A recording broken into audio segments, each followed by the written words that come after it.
दोस्तों, मैं आज आपसे दो विषयों में चर्चा करने के लिए आया हूँ कि तो फिज़िकली जो कोर्ट में चल रहा है, एक वर्चुअली। तो फिज़िकली फंक्शनिंग की बात करें अगर कोर्टों में, तो हाई कोर्ट ने डायरेक्शन दी है 25% फिज़िकल फंक्शनिंग के द्वारा कोर्ट्स जो हैं शुरू होंगी और कोर्ट फिज़िकली काम करेंगी। पर दुर्भाग्य से ऐसा लग रहा है कि जजेस जो हैं वो 70 से 80% जजेस वो फिज़िकली काम करना ही नहीं चाहते। या तो वो छुट्टी कर जाते हैं उस दिन जिस दिन उनकी ड्यूटी, या फिर जो है उसको जो है चैम्बर में जजेस बैठा होता है, बाहर से जो है सिर्फ स्टाफ जाता है और जाके बता देता है और वो डेटें वहाँ से दे दी जाती है। तो फिज़िकल फंक्शनिंग लगभग फेल है। और मैं तो ये कहूँगा कि हाई कोर्ट की डायरेक्शन के बावजूद ऐसा नहीं हो रहा, तो ये अवमानना है हाई कोर्ट की, और इस बात का हाई कोर्ट को संज्ञान लेना चाहिए। और दूसरी चीज़, अगर दूसरी तरफ हम बात करें कि भाई आप वर्चुअली काम करना चाहते हैं, तो वर्चुअली एक सिस्टम जनरेट करें, वो भी आप नहीं कर रहे। वर्चुअल कोर्टों में भी आप जो है फाइल जज के पास नहीं होती, वो भी काम नहीं करना चाहते।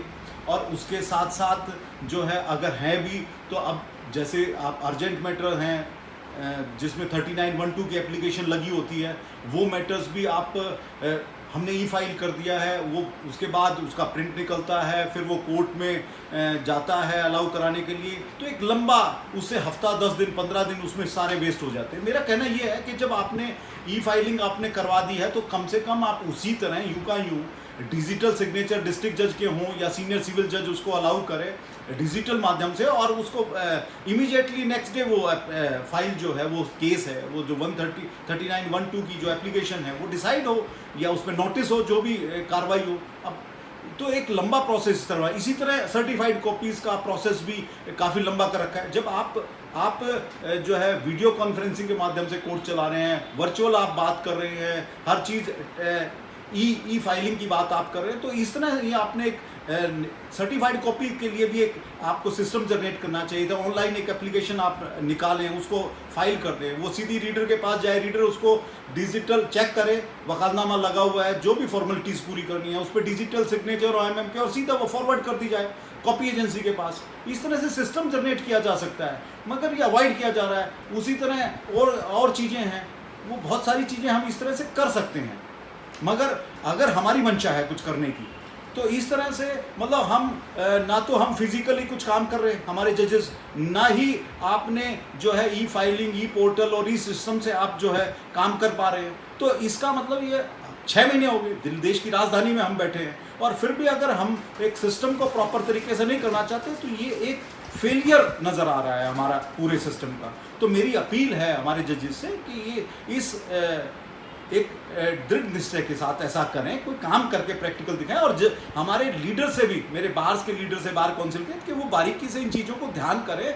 और वो मीटिंग करें, अपनी मांग रखें और उसको प्रेशराइज करें, चाहे वो हाई कोर्ट के माध्यम से करें, चाहे हाई कोर्ट में मीटिंग करें, जो हाई कोर्ट की पावर कमेटी है उससे इस बारे में डिस्कशन करें, इस तरह की गाइडलाइंस इशू करवाई जाए। तो इस तरह से एक सिस्टम को हम फेलियर की तरफ ना ले जाएं। अगर सिस्टम कोलैप्स हो जाएगा तो इसमें हमारा नहीं, सभी का नुकसान है, आम आदमी का भी नुकसान है। तो इस तरह से जो एक सोच, एक मानसिकता दिखाई दे रही है, वो उसको नेगेटिव ना बना के पॉजिटिव हम रहे और काम करके दिखाएं उसको।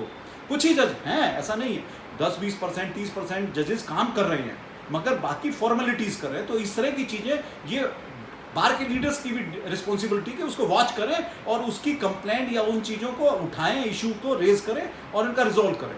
और दूसरा, मैं अपने वकील साथियों से, अपने दोस्तों से अपील करूंगा, सारे भाइयों से, कि हमें जीवन यापन के लिए काम भी करना है, तो उसके साथ साथ हमें अपने और अपने परिवार और ये लीगल परिवार को भी बचाना है। तो जो सोशल डिस्टेंसिंग के नॉर्म्स हैं, जो गाइडलाइंस हमारी हाई कोर्ट, सुप्रीम कोर्ट दे रही हैं, जो सरकार दे रही है, उनको जो है सोशल डिस्टेंसिंग की जो नॉर्म्स हैं उनका हम पालन करें। धन्यवाद। जय हिंद।